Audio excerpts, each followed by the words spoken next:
So, the year's 2014, and you've just finished high school, right? Mm-hmm. Tell me how you feel when you see those matric results.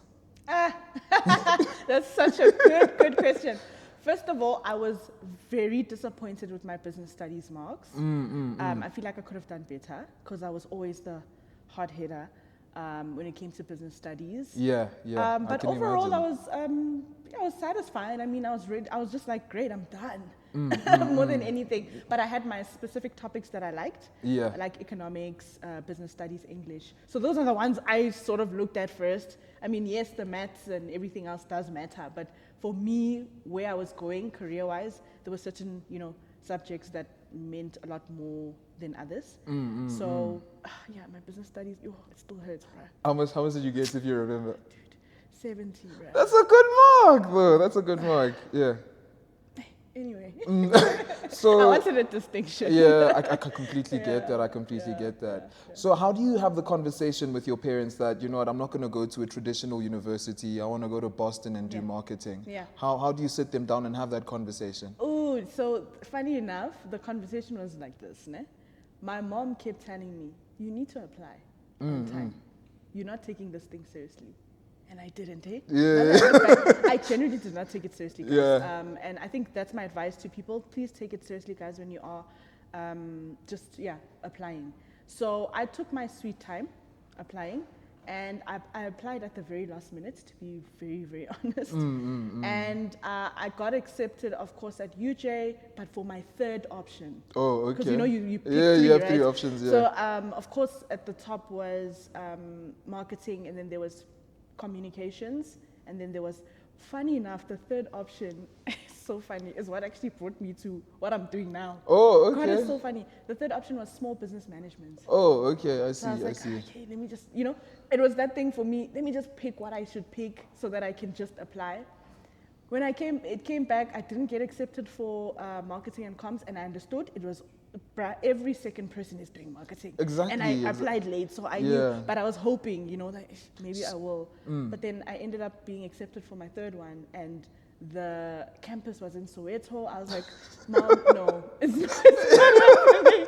It's not happening. Yeah. It was just too far. It's not even, there's anything wrong with Soweto. I love Soweto, but I was just like, dude, we're based in Midrand. I'm going to go to Soweto. I'm going to travel to school. Like, it doesn't make any sense. It doesn't make sense, So I'm like, you know what? This is my fault. So I'll just go the private institution route. And then she's like, this is on you, girls. So now you have to decide, is it varsity college? Is it Boston? What are you doing? I was like, okay, I'm going to do marketing. And I know Boston is always known for that at that time. Yeah. So that's what happened. That's Oh, the story. okay. I see. And during that time, that's when you start KPRM Media Solutions. So not immediately. Oh, okay. So I matriculated, and then of course started at Boston.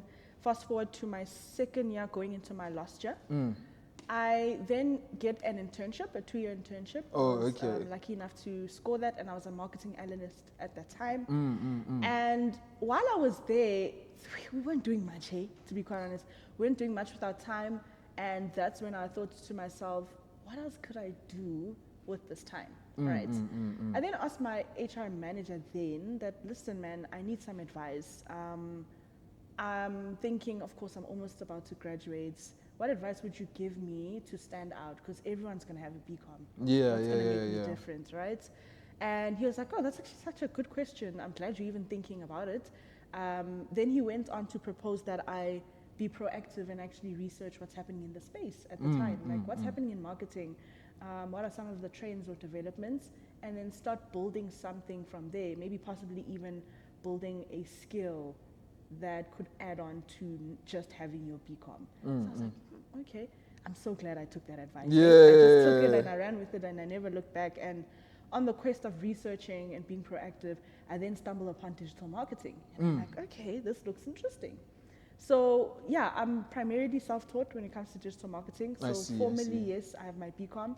But I did a lot of stuff on YouTube, a lot of articles. Yeah, the University of downloading, YouTube. You know what I mean? Yeah. Downloading PDFs. I did the Google Digital Marketing Garage course at the time, and it's still actually there. Yeah, it is, yeah. So I did that, and yeah, just basically immersing myself into understanding the world of digital. And I was like, okay, this is how it works. I'm actually interested. So then I realized almost quickly that it's a very practical space. So you can't just have a CV. You need to have a body of work, like a portfolio, you know? Yeah, 100%. So I was like, okay, I need to build that. Then I decided, let me do a bit of freelancing. Yeah. And when I did the freelancing, I did a ton of stuff for free. But my thinking was, it'll be free now, but it won't be free later. So you're going to reap the rewards, of course, basically. Exactly, 100%, I reap the rewards 100%. later, because I can't expect someone to pay me when I don't have a body of work to show them that, hey, I'm actually capable. So for me, I did a lot of things for free because I knew that I was building a sizable portfolio for me to then price the way I want to price later. 100%, right? 100%. But the thing is, youth, we don't have that patience, right? Yeah, Very we're in instant gratification. Microwave generation, right?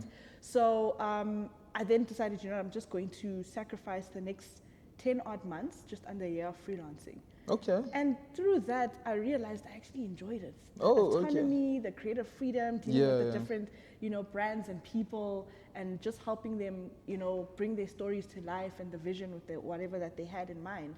So once I did that, I realized, you know what? I like this. Yeah. So I'm going to just start my own agency. Oh, okay. I see. Yeah, I just went head first and I just started. I love how intentional you are, really. And I guess the platform where I've seen that you're very intentional is LinkedIn. Yes. You know what I mean? So I'm in university, I'm 25, I'm doing my final year. Okay. And, when I do have conversations with, my colleagues about LinkedIn, they sort of feel it's this corporate space where it's irrelevant to them. So how would you shift the perception that they currently have so that they can see it as a valuable tool? Absolutely. I'm so glad you actually brought that up. So I do a lot of videos on that, actually, on my TikTok, because that's primarily where I share a lot of the LinkedIn content. So what I've noticed is that a lot of people, the intimidation comes because you don't understand the platform and you don't understand what it's being used for, right? But also, I think we need to be a little bit more accountable rather. Okay, what do you mean by that? Some don't want to learn the platform as well. So now it's just like, what is LinkedIn? I'm not gonna listen to anyone telling me why I should be on the platform, or it doesn't look like it's a great platform. Because you're thinking social media network, but it's really not a social media network. It isn't. Even though they group it under. I feel like it's more social networking. Okay. As opposed to media.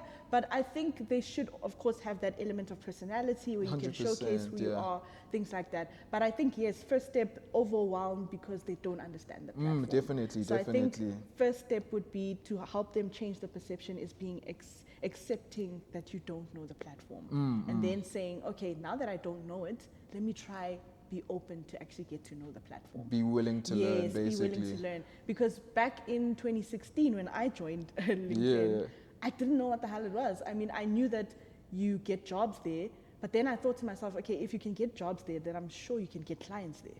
Oh, okay, so I see. At the time, of course, I was still at the internship, and I opened up the page. But primarily, the focus then was to build a business page for KPRM, so that more people can understand what I'm doing. Then almost immediately, I started to understand the platform, how people post, and I was like, oh, okay, so I can actually also post on my own accord on my personal profile, and then still share content from my business page. So I think the first step is understanding that the platform is used for what, and that willingness to actually, play around with the platform and actually understand it. 100%. So for me, I feel like LinkedIn is there for two main reasons. First of all, to look for jobs, obviously, but secondly, three. Secondly, to connect with potential customers or clients, and finally, networking, partnerships, possible collaborations. A lot can happen from there. So I think those are the three main reasons why LinkedIn exists, from my opinion. Now, you have to understand, as a young person or a young professional or upcoming business owner, where do you fit in those three things? Are you looking for a job? If you are looking for a job, then there's a way that you will approach the platform. If you're looking for business, there's a certain way, etc. Right?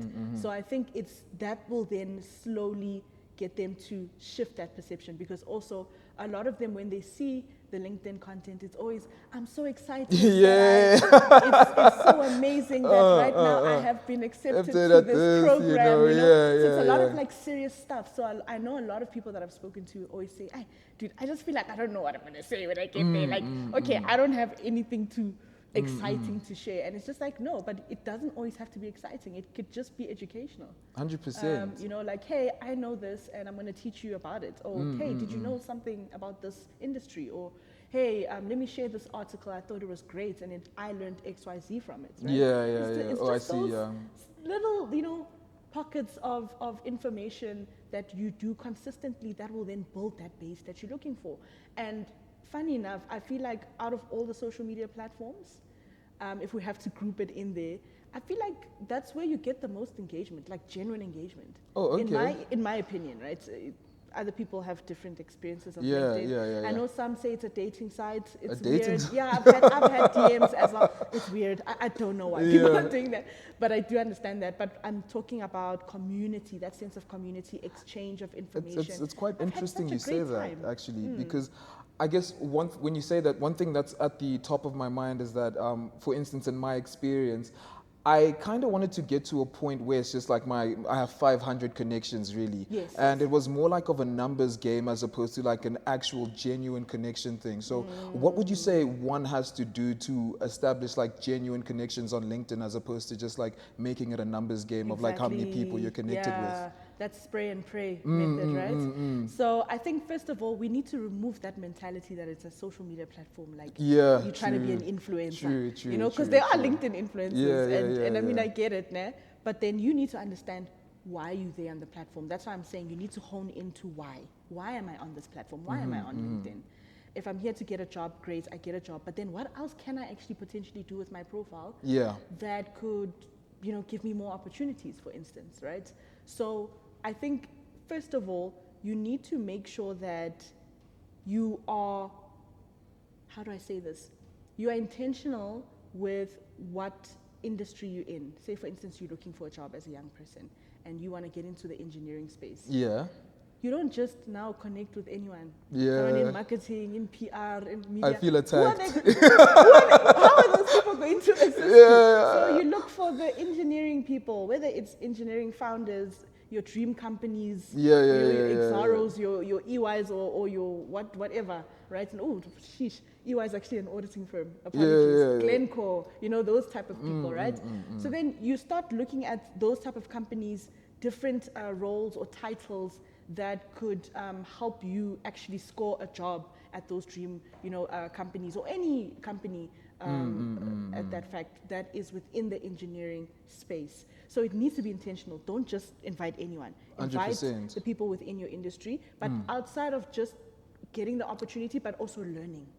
Because the more people that you follow within that space, you'll be exposed to their content. And they will probably 9 times out of 10 be speaking about engineering, what's happening there, just keeping yourself on the pulse around how people are also interpreting certain things within your industry, etc. But also really try and participate. So there's a lot of people that will say, okay, I have a LinkedIn profile, but now I'm just a ghost profile. Yes, there's a lot of you I've seen those. where you've created it. It's worse if you don't have a profile picture. Sheesh, I've seen a lot. But then you'll have those ones that have a profile and everything, but they're just not active.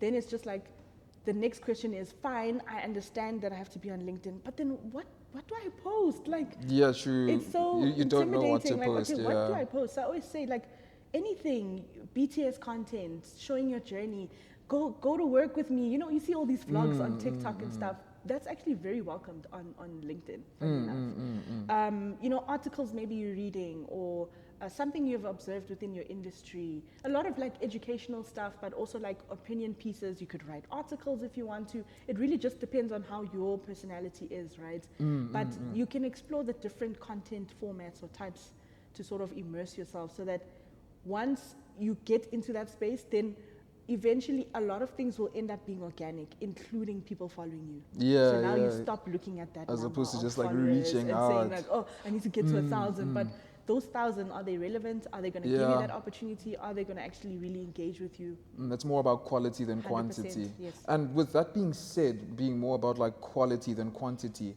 how do I sort of create like a profile that's compelling to, you know, those people that I'm reaching out to, like having that kind of, how do I make them see the quality on my profile? What would you say are the, you know, the main pillars of my profile that I should have? 100%. So some of the key elements you need to look at for a good LinkedIn profile. first of all, it needs to be optimized.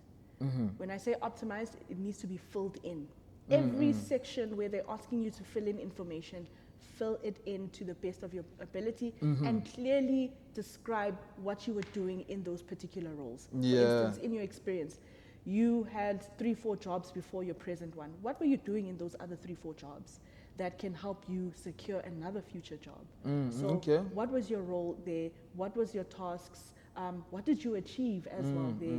It can be something very minute, like Employee of the Month or whatever the case may be, or grand where you won, I don't know, the top psycha something, you know, if you're in accounting, you know how these things are. So you need to find a way to showcase your value that you've done within your industry or the job that you were at, whether it's present or previously, right? I get that, I get that. And I guess, well, for me, you know, I hear what you're saying.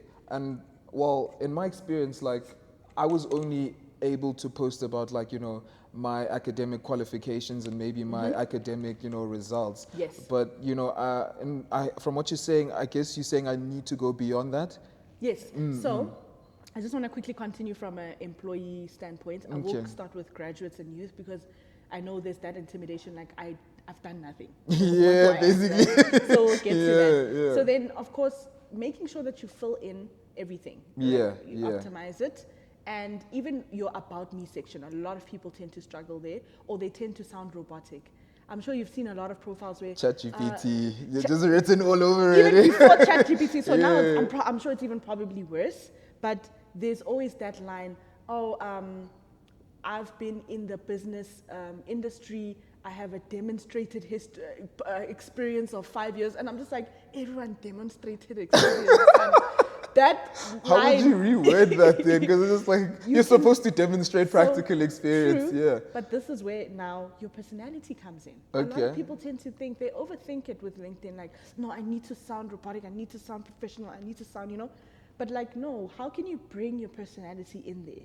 How can you incorporate Dumisho and still the professional side of how he's gained X amount of experience in different roles, right? So, hey, I'm Dumisho, I'm an avid reader outside of work, but this is what I've achieved through my 2-year experience. At X job, I managed to fulfill my role in XYZ ways, and I've managed to achieve XYZ. Maybe milestones or achievements can then also be shown. And then you can sort of finish it off to say, if you are looking for potential candidates within the industry, within that X industry, please contact me. You know, then it doesn't sound so robotic and boring. No offense. And then when it comes to the headline, right? So of course there's your profile picture. Please, with your profile picture, do not put selfies. Young people, please.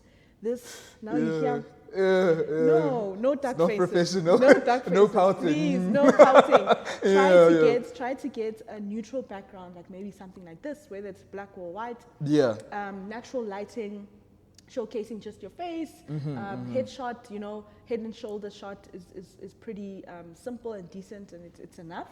I would say put a smile in there, but some people, they just feel like because it's LinkedIn, I gotta, you know. That's actually how mine looks. You know, I gotta show presidential that I'm that, you know, I'm the valuable, you know what I'm saying? But sometimes a smile wouldn't hurt, right? Because recruiters, they're also starting to see that soft skills and a personality also is still such a good thing to have. As much as experience, yes, is there, but sometimes you have, from your soft skills or how you are as a person, can also sort of determine how hard you're going to work 100%, and the value you're going to add, right, at that company.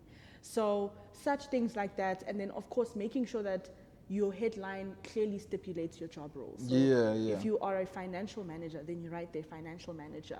And sometimes I say take it a bit further to say, what is it that you do in financial management? So as opposed to just an umbrella term. Financial manager. I help clients fulfill their budget needs or something along those lines, so that people understand, okay, this is their role, but this is how they help me if I come across their profile. I see, right? I see. Being specific about it, really. Very specific, because that is how, when recruiters are searching for people within your spec, they will find your profile because it's a lot more specific and it gets to where they want a particular candidate to be at, right? So that's you as an employee, and maybe you've had some experience. So you will align it according to what your industry is, making sure you're putting the necessary keywords that align to what you do or the expertise, right? Yeah. Then when you are a graduate or a young person and you're just starting out, very junior in your career, or you've just graduated, very fresh. So a lot of people say, I don't know what am I going to say, what are my hard skills, because I haven't worked yet. So I say, you need to smartly put together your soft skills. Some people in varsity were movers and shakers, eh? They weren't just at school in the class, they were maybe a part of SRC or they were part of something, right? Yeah. There's no way you didn't learn something that built yourself as a person. 100%, Character 100%, development, right? yeah. So now those are the soft skills. So find a way to speak about outside of academics, and Yeah. I've gotten an A in this or cum laude in that. I've managed to find myself in spaces where I explored my leadership roles or expertise or skills, or I explored creative writing, or I explored something. So that way, even though fine, you don't have any experience, already from a recruiter's perspective, especially if it's within the brief of something junior, like a junior role, they can already see as a person that, okay, they have a high attention to detail, they did this, okay, then this is already painting a picture for me 100%. to understand potentially their value and their vast potential once they actually get an opportunity. So I think that's the advice I'd definitely give young people. Just look at what you've done previously, and if you haven't done anything, then I don't know what to tell you. I'm joking, I'm kidding. Yeah. But just find a way. I think we all have value. I think we all have value to share. And I think maybe advice for people that are still in varsity, try and get involved in something, please, guys. As opposed to just As attending opposed to lectures. just attending lectures, because everyone else is going to get that certificate or get that degree. You need something that stands out about you. Yeah, and sometimes even while you're still in school, build that LinkedIn profile. Yeah, 100%. Yes. With that being said, really, and building your profile, I've seen LinkedIn has sort of like taken a turn to like a social media route, in the sense of like, I remember last year, there was someone who posted like on LinkedIn, Kopa internship, and it actually trended and the person actually got a job. Yeah. So with that being said, like what kind of trends have you noticed that sort of like, put people out more there and, increase their probability of success? Great. Being yourself on the platform. Yeah. And when I say yourself, I'm saying whatever space that you're in, whatever industry that you're in, and you're on LinkedIn, talk about it. Yeah. Talk about yourself. Talk about what you've learned. Talk about how your experience was in varsity. Or if you're in a role right now, talk about it. Write articles. If anything, I would definitely encourage the young people, if you have the time, write an article or two a month to say, this is the space that I'm in, and from what I've studied, this is how I've interpreted what I've studied. And this is the value that I'm getting outside of the degree that I did, right? So I think a lot of things that sort of get you to trend or go viral is merely just giving advice, giving value. If you're giving value, there's no way that you're not going to trend. And also being direct. Hey, I'm looking for a job. Hey, I'm looking for an internship. This is what makes me the best candidate. If you know other people within your network, please share it with them. Simply asking as well goes a long mile on LinkedIn as well. Okay, I see. I mean, I've seen some really awesome examples within my space because I'm in marketing. Yeah. I've seen people that are studying maybe at Vega or AAA or IMM, and they'll say, hey, I'm looking for a job, but I created a fake brand from scratch. Oh, okay. That stands out to They you. created a coffee brand, then they show the logo, they show the process, they do a strategy, they show the social media platforms. Do you know how many people looked at that content and said, wow, this is amazing. I actually need your help. Oh, okay. Just because you decided to create a fake, because that's showcasing the value that you are learning the fact that you've from a actually degree. learned, To say, okay, what I'm learning from my degree, I'm actually exercising it and using it as content. No, I completely get that. And, so I'm in my final year, and I've been applying for jobs and everything, and it's quite a daunting process, really. I remember this one time I was at my uncle's funeral at the cemetery. I got a notification because somehow the cemetery had Wi-Fi, which is crazy.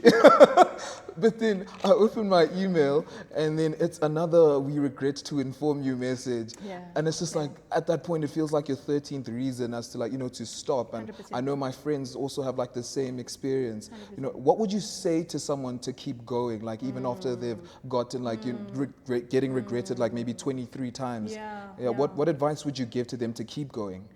Ooh, first of all, that's the reality. I think already accepting that me looking for a job is not going to be easy. You need that mindset shift has to happen, right? So that way going further won't be as daunting because you've already accepted the journey ahead is not going to be simple. Even if I'm the best of the best. I mean, we've seen people with PhDs, masters also sitting at home. So mindset shift, right? That's the first thing. Second thing, try to be creative. Don't just send a CV. Okay. What else can you do? And primarily on LinkedIn. What else can you do to really reach far and wide to a new audience, new people, new connections every day? Yeah. Right? So like going back to what you're saying, how have you been sending emails, like sending your CVs? Yeah. Asking. How's like what method are you doing? It's just collecting emails and then sending your CV? How have you been doing it?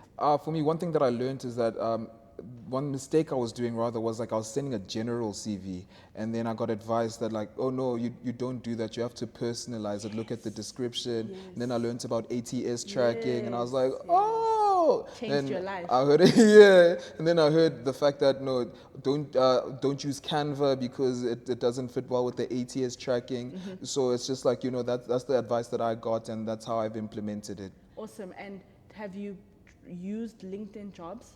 to your, LinkedIn like, Jobs.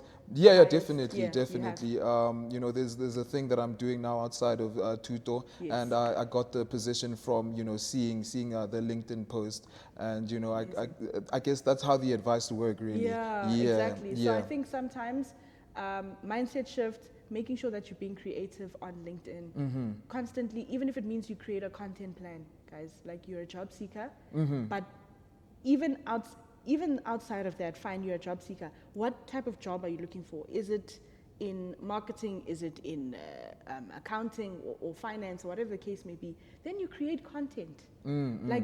Think about yourself like a content creator. I know not everyone is sort of geared towards that, but that's what's happening. That's how people That's are how it's getting shifting, opportunities, yeah. unfortunately. So you need to find a way to embrace new ways of getting a job. You can even take it a step further and create a career brand. So I've had conversations on previous podcasts, and we spoke about the power of a career brand. So we have personal branding, and then there's a career brand. In my opinion, a career brand is geared towards building yourself professionally. Yeah. And what this does is that whichever company you work for, eventually, because you've showed so much vastness of who you are as a person, they won't only see you as one-dimensional. My issue is when you're working, right, you can come off as being one-dimensional because you are fulfilling one role. Oh, this is how I'm going to show up at work, and this is what I'm doing.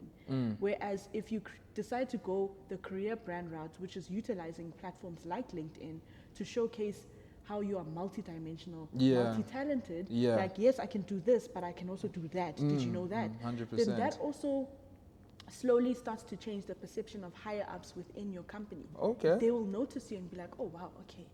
Domisho, yes, I know he's doing this, but have you been seeing his LinkedIn content lately? And make sure you're intentional. Connect with your higher ups on LinkedIn. So they look at your content. I see. So that when there's that opportunity of promotion, raise comes through, you'll be the first person top of mind because they're seeing your content and they're seeing that, oh wow, we're not utilizing Domisho enough to the best of our ability. So if we want to use him more, that means, promotion, making sure that 100%. we use him more within the company because we're seeing him as a valuable asset. And just to wrap things up, I remember you mentioned the profile picture can't be like a selfie or anything like that. Because I remember one of my friends actually, he told me he got LinkedIn, and I connected with him, and then I saw it was just like a picture of him in the hood. You know what I mean? And I guess that's something that may turn off recruiters. So. Just to wrap things up, can you name like 5 red flags on LinkedIn profile that shouldn't be there? First of all, no header, no profile picture. Please, guys, stop doing that. Like, put something together. And of course, not a picture of you In the like, hood. besides even being in the hood, just looking too casual. Right? Yeah, I get that. I get that. But showcase enough just to showcase a bit of personality, but still showcasing that I am reliable, I'm competent, you can believe in me for that particular role, right? And just not filling up just not optimizing your profile. I've seen profiles where there's no header image, there's no profile picture, and then by that part where it's the headline part, they have nothing. They'll just put like a line or a dash. I don't know why they do that. Yeah. Or they'll just say student. Damn. What do you mean student? Yeah. What are you doing? What are you doing? Like Yeah. what type of student are you? Like what's your major? Like what's happening, right? And then another thing is not utilizing the platform. Just being a ghost. Just being a ghost, yeah. You did mention that quite a few times. There's no activity, because at the end of the day, for you to increase that visibility, for more recruiters to reach out to you, they need to see you. And the only way to do that is by increasing activity on your profile, because that will then increase visibility for you. Okay, I see. And then another thing is then just inviting just anybody. Yeah. Invite intentionally, be strategic with your invitations. And of course, not networking enough, like not talking to people, not trying to create relationships, not interacting with other people's content, not leaving valuable comments, not I love this, good post. Like, come on. Give me a good Do something. if it's a good post, why is it a good post? You know what I mean? Are you just doing it just to do it, right? So just that intentionality is really good. As opposed to just, doing a checklist, exactly. Thank you so much. This has been so valuable. I appreciate your time. Yes, thank you so much for having me, guys. Yes. All right, thank you. Ooh. Was that 30 minutes?